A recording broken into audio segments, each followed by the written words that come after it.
బయట బేకరీలో తినుకుంటా చేసుకుంటా గజ్జి తిండి తింటే గట్లనే ఉంటది. మేమైతే అప్పట్లో జొన్న రొట్టెలు గడక రాగంబలే తింటుంటుంది. అందుకే గట్టిగా ఉన్నాం. 10 గంటలైనా పని చేస్తుంటుంది. ఇప్పుడు మీరు అన్న 3 గంటలు చేస్తేనే చెమటలు పుడుతున్నాయి అంటారు. ఓ సాల్పోని, మీరే మంచి తిండి తిన్నారు, మీరే మంచి పని చేసారు. మరి మీ లెక్కన ఈ ముత్తం అంతా తొడిమేలు తీసుకుందుకే ఇట్లా అంటున్నాయి. తీతలేనా ఇప్పుడు? బాగా తీస్తున్నారు. తెయ్యు ఇట్ట ముక్కటు మూతిట్టు పెట్టుకుంటా.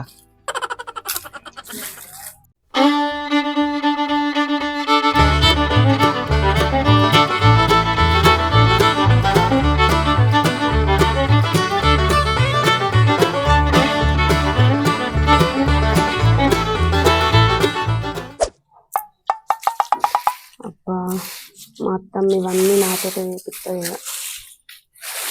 ఏదన్నా ఒక ముచ్చట చెప్పి తప్పియాలి. ఈ కాల పిల్లలకు మంచిగా తిని మంచిగా పని చేయమన్నా బాధనే ఉన్నది. ఆవు తినడంటే యాదకొచ్చింది. నేను అన్నం తినలేను అత్తమ్మ. నీకు ఏమన్నా భయం ఉన్నా అదే తొడిమేలు తీసుడు ఉన్నాయని? ఎంతసేపు అత్తమ్మ? జల్ది తినత్తా. సరే వెళ్ళింది తిని రాపో జల్దీ. నేను మళ్ళీ అత్త, నువ్వు చెప్తావు. సరే అత్తమ్మ.